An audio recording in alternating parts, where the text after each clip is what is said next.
If people are not watching your videos all the way through, they're really not interested. But I will say something about that. Dude, you got like ketchup all over your shirt. Absolutely. And most of it's just crap. You know, they're throwing spaghetti against the wall and hoping that something sticks. I'm just going to groom this person, this one person, and this person leaves, and then I'm going to give up because that's too much work. It's amazing and scary and kind of demoralizing at the same time. No one cares about your story as much as you do. I don't care if you're making candles on Etsy. I don't care if you're doing brain surgery. Ladies and gentlemen, we got a treat for you today. Season 1's Greatest Hits Anniversary Edition. We're thrilled to feature 5 game changers today in this episode. Number 1 will be Jeff Hunter. Number 2, Victoria Hajjar. Number 3, Matt Clark. Number 4, from New York, Gloria Chou. And finally, from Japan, Ken Okazaki. So kicking things off, Jeff Hunter is going to break down how AI can take your marketing strategy to an entirely new level. His insights are perfect for anyone looking to drive real results with tech right now. There's a lot of people out there. I mean, you mentioned the fact that you can get a persona and a chatbot that can do 2,500 calls a minute. Yeah. A minute. So, I mean, for a lot of you out there that want to build your own sales machine for your company, building a chatbot out and or utilizing your people resources to build more connection and solve bigger problems and serve your customers, we're always going to need that. And a lot of people have asked me, John, do you see AI replacing salespeople? And my answer is always no, because sales are about trust.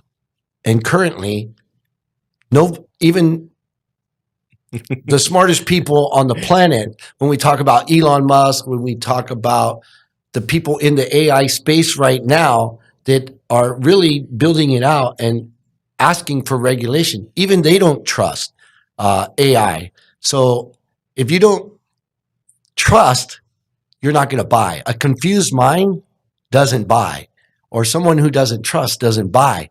So why don't you give us your take on that, and then how, a business owner, regardless of industry, can actually use it to generate more leads and sales in their business? Yeah, well, first off, you're absolutely right. And one of the things that AI can't do is care. It doesn't care about you. It can pretend. It can pretend. You're breaking my heart. Yeah. And a salesperson can, right? Like a good salesperson does care, and they want the customer to be happy, and they want to give them the correct solution. And if there's anything we've learned from AI, is that the AI always will think it's correct, even when it's not, right? And if you correct it, it says, "Oh, I'm sorry. You're right. Here's the right answer." And of course, that answer is wrong too. So, and not to mention the bias, right? The bias in ChatGPT by its creators and things like that, and all the resources that it's learning online. So, what I would say is, and I think what you said, what the advice would be for business owners looking to use AI, I think the goal, the secret, the non-negotiable is that if you're using AI, people shouldn't be able to know that it's AI. It should sound and it should act real. And by the way, I think this is a time right now where we're always looking for AI and automation to do so much in our lives. But it's also an advantage for people like me and you. It's an advantage for good marketers because it's never been more important than right now to be human. And if you can leverage your own human authenticity, you're going to do much better. And matter of fact, most people wouldn't even know that I use AI if I didn't say it was written by AI. And that's the goal. So I think the combination is using humans that actually care and then powering them with AI technology to make them do a better job. That's the key. Next up, ladies and gentlemen, we got Victoria Hajjar, and she's all about niche marketing. If you really want to get the riches in niches, she's going to be sharing her secrets to honing in on your ideal audience so that you're reaching exactly the right people every single time. So we're agnostic. If you got 5 salespeople or 5,000, we got you. We can set up a total automated sales system for you to sustainably scale where you can set and forget, because everyone in the system starts with their own individual goals and collective goals with assigned training so that they know what to do, when to do it, and how to do it. And we manage, track, measure, align, and set an automatic reward system within it. Mm-hmm. Okay, here's my thing. Okay, I'm going to just toss some ideas out to you because I think CRMs are a really, really good example of this point. CRMs, like when you take off like the dressings, like the brand, right? A lot of them essentially have the same functionality, right? So the question is, why do some businesses choose to go with certain CRMs over another? Is because what a lot of these companies have done really well is they've like niched down to serve a specific sector, right? A specific vertical, and they've gone all in. And the end user doesn't really realize that it's all the same shit, right? So yeah, I mean, like Salesforce has a name behind it, right? And so a lot of bigger corporations use Salesforce. But the functionality of Salesforce could also work at a dentist. But the dentist chooses to go with the CRM that's for dentists. And the real estate people choose to go for the CRM that's for real estate people. Now, yeah, there could be like little tweaks that make it like tailored to that specific industry, but more or less, it's all the same shit. So I feel like when you go and you're trying to give any product that is industry agnostic or can serve everyone, people's heads tend to not be able to wrap themselves around it. But if you go and you're like, listen, and I'm not saying that you have to do this forever, but I would say pick one segment that you could go all in on, right? That you're going to tailor your website, all your comms, everything. And you're going to say, all right, give yourself a target. I'm going to stick with this segment until I reach X amount of revenue and then know that I've kind of like capped out the opportunities there. Because a lot of folks, what they tend to do is like, they want to talk to everyone. They want to capture all the opportunities. But the problem is that you're not actually talking to anyone. What you really want to happen is when a prospect goes to your website, they're like, oh, this is for me. They get me. They know what my needs are.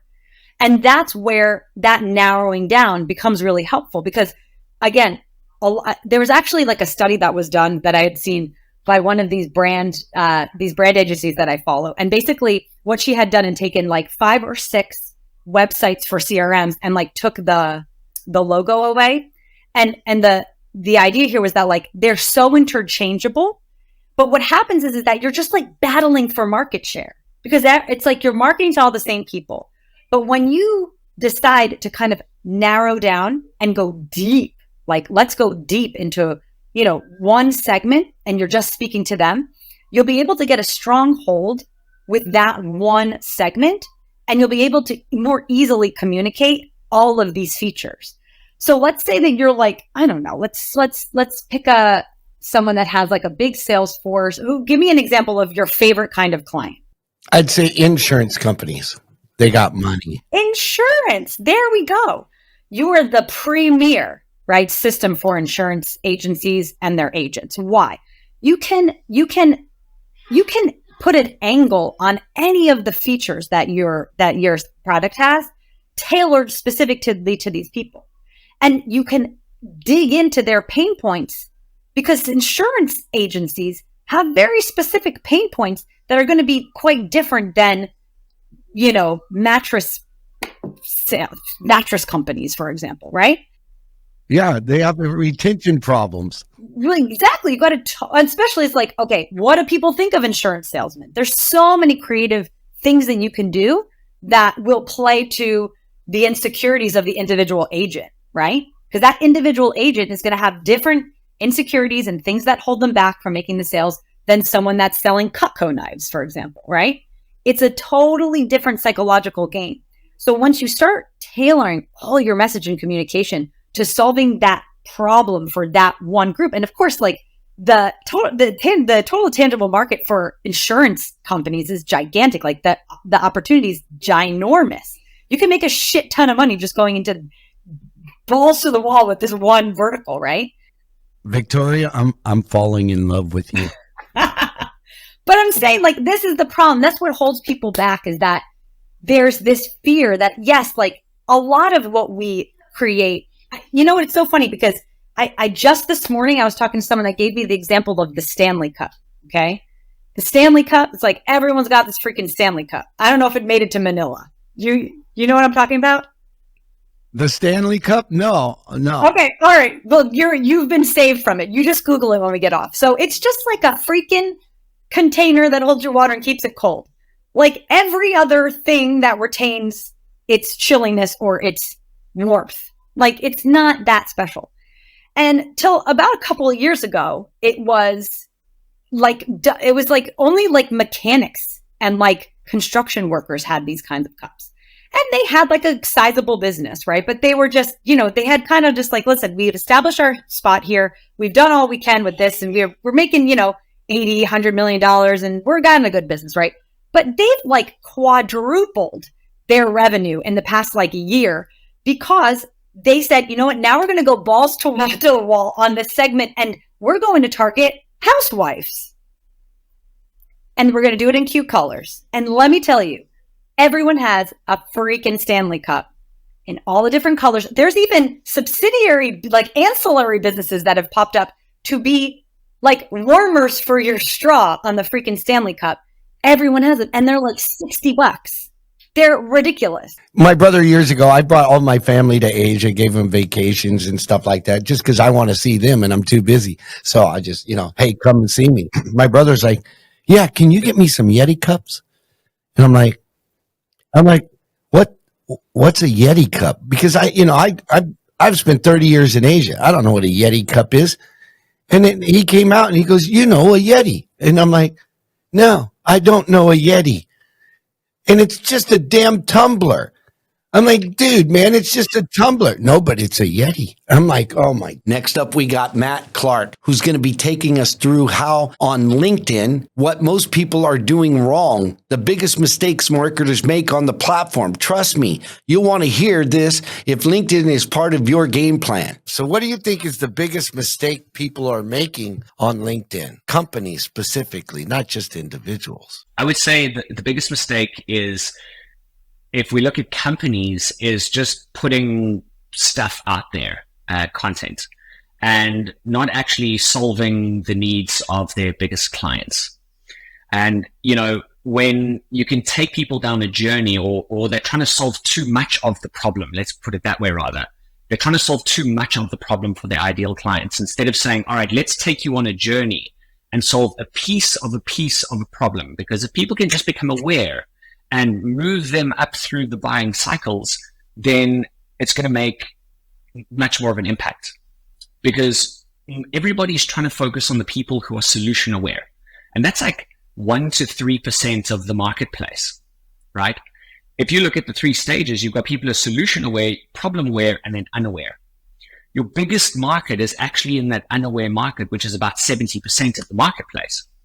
So what needs to happen is that if you can figure out how to target the unaware people and speak to them on their level and bring them up to the stage where they become problem aware, where they become solution aware, your market opens wide up. When you work with individuals, I mean, do you have a team or do they just go through your Rainmaker system? How do they do it? And what kind of different offers do you have? And what would the investment look like for companies to get started? If we work with an individual, I mean, we've got packages ranging from $3,000 to $50,000, or monthly. That's kind of like the rough estimate, and everything from do it yourself or let's do some of the stuff with you and guide you through this process, to we can even get a whole bunch of stuff done for you. So we've got those different levels, and some people just require more and they want to move faster.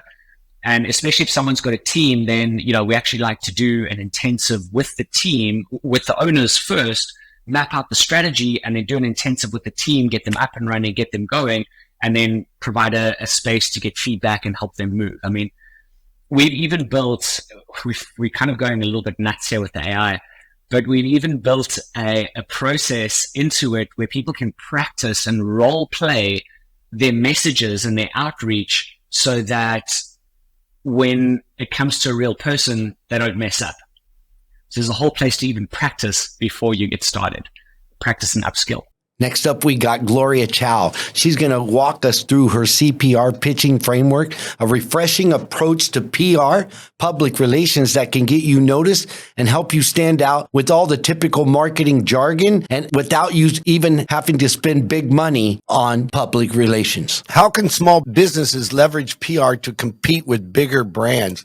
That's what I really want to put out there so that people understand that there's different things they can do differently and still be relevant in the marketplace. I think what we talked about was everyone's on social, and social is not searchable. You don't own the platform. TikTok might be banned. So it's not a long-term strategy to put all your eggs in something like social media or ads, because for that matter, we know everything with the cookies going away, privacy blockers. So how can you check all the boxes of searchability, of sustainable visibility, of profitability? To me, that's PR, and that's earned organic PR, not the pay-to-play scammy DMs you get all the time of getting featured in some random magazine. No, it's when you're in a gift guide, or if you're in, New York Times, or if you're in an industry magazine, positioning yourself as the authority in your niche. It's being vetted by a third party, and that is the editor or the journalist or the podcast host. Okay. So how do people establish relationships with the editor or the podcast host? So there's a couple things you can do, grassroots. So the first thing you should do is install a Google News Alert. This is free, by the way. You just go into Google search bar, you type in Google News Alert, and every day Google will send you all of the different digital publications that are being published on your industry. And that does two things. One, it helps train your brain to think in terms of headlines, angles, stories. Because remember, we talked about this, small businesses have a really hard time turning their sales pitch into a newsworthy pitch. And so installing that Google News Alert is going to train your brain to think in terms of stories and insights and not in terms of benefits and features, because the journalist does not want to buy anything from you. So you have to turn that story into something else. So that's the first benefit. Second benefit of a Google News Alert is that you can actually see the article, and guess what? You click on the writer and you can start adding them, copy and paste, add them onto a Google sheet or an Excel spreadsheet, and you can start to self-populate and grow your media database. So that's a very grassroots way of finding out who's covering your industry. A second way is you can sign up for HARO, which stands for Help a Reporter Out. And every day there's lots of inquiries from journalists writing about all different things, and they might need a subject area expert that fits the bill for what you're doing. So that's the second way. A third way is using social media. You can follow hashtags on LinkedIn, on Twitter. For example, on Twitter, you can follow a hashtag called Journal Request. That is all the journalists who are requesting interviews and quotes from people from different industries. So these are three grassroots ways that anyone can get started for free today to start to connect with journalists. Tell me about a story, how you've worked with the client, right, and helped them succeed in PR using your methodology. So my method is really the pitch framework of how to get a yes from the person from the other side of the send button. So whether it's a journalist, a podcaster, it works for you trying to get onto a speaking panel or trying to get that partnership. So I found, because remember, John, I never worked at a PR agency. I never had a book of contacts. I started literally cold calling the newsroom at the New York Times and started cold pitching and emailing. And I started to realize from thousands of rejections what pitches actually got a response. And I put it into a framework called my CPR Pitching Framework. So the pitch needs to have C as in credibility. So one sentence may be about why you're a founder, and no, you don't need to have all kinds of awards and accolades. It's just one sentence. I am a founder of this product, and I'm launching XYZ, right? That's one sentence credibility. So that's C in CPR. P stands for point of view. It's usually 3 bullet points in your email. 3 tips, 3 things, 3 hacks, 3 trends, 3, whatever that is, right? 3 ways to meal plan, 3 ways AI is affecting the fitness industry. I like to have bullet points, and I like 3s because it gives the journalist just enough to let them know that you know enough about the topic, but it doesn't overwhelm them with everything. R in CPR stands for relevance. It's the most important part of your email pitch and cold pitch. I actually like to start my emails with relevance. Relevance is what's happening right now, this year, this season. So think about what seasonalities are in your industry. If you are in education, it might be something around the graduation and new skills. If you are in e-commerce, it could be about Q4 holiday shopping trends. If you are in skincare, it could be about winter eczema or summer glow. Whatever that is, there's always a relevance to it. It could be a new piece of research that's been published on your industry, or it could be something happening on social media and it's a trend. So find that relevance, put it together, use the CPR method, and there you have your framework of how to write a winning pitch to get that yes from the other person. Our sweeper all the way from Japan, Ken Okazaki, is closing things out with his video marketing framework. He's sharing tips to make your videos work smarter, not harder, to really engage and convert. And let's be honest, folks, video is converting 10 times better than just static ads. Enjoy. I know some of the people you work with, and yeah, I've watched them grow and actually grow their brands, several of them to 10 figures. And it's been amazing, especially like you talk about the AI being a tool, right? Or your bitch, right? But I see it as like a power tool.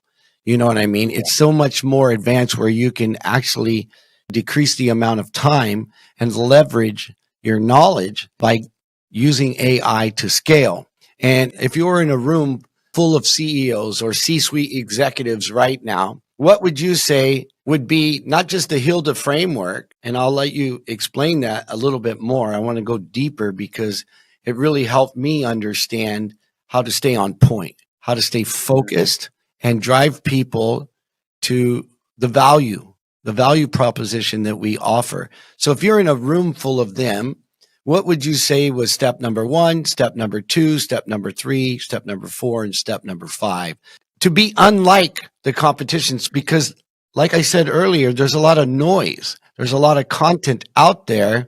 How do they put out videos that are unlike everybody else? Okay, I'm going to give you the master class as little time as possible. Okay, so step 1, you're going to want to think about doing short form content. So the format matters. Instead of doing 15-minute videos, 10-minute videos, go for the 40-second videos. And it's kind of like you're at the airport and you get on that walk-a-later. It's the same amount of effort, but you go faster. The algorithms are all scared shitless about TikTok. They're like all the other platforms. So they got to compete to capture that space. So that's YouTube, Instagram, Facebook, Reels, and of course, TikTok itself. That format is going to help you grow faster than anything else. Now, once we got the format decided for a starting point, it doesn't mean you won't do the other stuff, but you need a starting point because you need quick and easy. Second thing you got to do is think about, you talk to your sales team, right? Get a list of all the objections they get. Like, I don't have enough money. It's going to take too long. It's the wrong time of day. It's not compatible with whatever, like every single objection. And those objections are going to be a list of content you're going to make videos about, right? Second list is going to be customer testimonials, right? Like what's the actual progress you're making with your customers? Get a list of all your top customers and get just a one-liner from them. Or even if you already know what they are, compile that. Now, the third line of topics you're going to get is commonly asked questions in other people's feeds. So let's say their job is, they got a business renting out porta potties, to events, right? So you want to look at I don't know if porta potties have social media. Maybe they do, right? You can look at every single other porta potties websites and all their social media and look for what are their highest performing videos and why is it? Now, we're not going to just copy them, but we are going to get clues about what's working and what's the audience really interested in. You're going to compile all of that. Now, the last thing is actual useful information, how-tos, like how you did stuff, how they can do stuff, right? So now we got these 4 pillars, right? We got the objection handling, we got the testimonials, we got the competitor analysis, and we got the how-tos. And let's say we get 20 of each. So now we got 80 topics to talk about. You're going to organize all those. Next thing, now we got to think of a framework. So let's start with how-tos. I'm going to teach one. I don't have time to teach them all, but this one is probably the easiest to learn and understand. And it's called the 3 and 3. And John, if you don't mind, you're going to be my guinea pig here and we're going to work together and build something. Is that cool with you? Okay. I love it. This is a 3 and 3 framework for a sub 60-second video. So every one of these videos has 3 acts. The first act is the opening or the hook, right? Second act is the body. And the third is the closing. Pretty simple. Now, it's called 3 and 3 because there's 3 acts. But in the third act, when you close, you give them 3 immediately actionable steps to actually accomplish the thing you say you're going to do. So let me break this down for you. Act 1, you tell them what they need to stop doing that they think is actually a good thing, right? Step 2, you tell them what they should be doing instead. What's the right way to be doing this? And step 3, you give them the first 3 actionable steps to accomplish what you just mentioned in step 2. So let's walk through this, okay? So if anybody's listening to this, you should actually be doing this because this is going to make your life so easy if you're doing content creation. John, in sales, what are people doing that they think is the right thing, but that they need to stop doing? Overselling. Overselling. They think overselling is a good thing? Oh, no, sorry. Repeat Let's the phrase it in a question. way that they think it's the right thing to do. Phrase it in a way that they think it's the right thing to do. Like, for example, if it's weight loss, I would Talking say, about themselves, talking about their company, talking about their value instead of finding out what the customer wants. okay, so let's pick one of those. Let's just say, stop talking about your product. Is that a good one? Okay, so we're going to start the video by saying, hey, if you're in sales, if you're in sales and you're talking about your product, you need to stop that right now. Now we got their attention. They're just like, what else do I talk about, right? Second step, what they should do instead. Instead, you should be talking about, John, what is it? Instead, you should be finding out what is the biggest pain point that your customers are actually feeling right now. Okay, now, so we covered Act 1, Act 2, and Act 3. What are 3 simple questions that you can ask to find the pain points? Could you give me 3 of them? Yeah. So number 1, what problems are you currently dealing with in your business? Number 2, what is that costing you? Okay. And number 3, if you had a solution that could solve that problem, what would that look like for you? Okay, great. Now I'm going to see if I can remember that up here in my tiny little brain. But this is what a short form content would look like with this framework. If you're in sales and you're talking about the features and benefits of your products, I need you to stop that right now, especially if you want more sales. What you need to do instead is to ask the questions about what problem they're currently facing, even if it's not directly related to what you're trying to sell. Now, here's 3 questions to accomplish that. Number 1, what's the biggest problem you're having right now in your business, right? Just leave it open-ended. Number 2, the second question, this works every single time. You say, what is that actually costing you? And number 3, this one is going to be the slam dunk question, and you got to bring your tone to just the right level. But when you ask this right, it always wins. What you're going to say is, what would it look like for you to win? Now, with these 3 questions, I have closed multiple millions of dollars. And if you do it right, I guarantee you will see an uptick in your sales. If you want to see more like this, follow my channel for more videos. There, that's done. Short, about 1 minute. I'd probably tighten it up a little bit more if I did a couple times, but that's a framework. Stop doing this, do this instead. Here's how. So what you can do is apply that same framework to all of the how-to kind of videos. We have other ones for objection handling videos, right? We have other ones for, the testimonial videos and stuff, but that's just an idea to give you an idea of what a framework is. Yeah. And it's all video based. Exactly. And you know what? You could also do the same thing in copy. You could use the same kind of format. I really think that video is just copywriting with performance. is all it really is. There's the added, there's the liveness of it where you actually have to perform it versus it being all digital, right? So I've taken you from step 1 is choosing the platform. Step 2 is getting the topic. Step 3 is add a framework to it, right? Now, step 4 is you got to actually go and shoot the damn thing, which means, like you have a beautiful studio there, John. If you don't have a beautiful studio, use your phone. I just got the iPhone 15, but if you have the iPhone 12 or higher or the Android equivalent of something that's like not more than 3 years old, you're going to be able to shoot great quality video. You do want to probably get like a clip-on mic or something. Shoot the videos. What we do, a lot of people, this is where they get stuck because you could outsource, you could get help on all the other stuff, but it's you that's got to be in front of the camera, right? So what we actually do is we assign a drill sergeant. That's a wrap, folks. Thanks for joining me today. And if you got value from this episode, do me a favor, like, subscribe, and refer a friend. And if you want even more value, go to thesalesmachine.com, click on resources, and there's tons of resources there to increase profits and drive performance in your business. Right on, come on.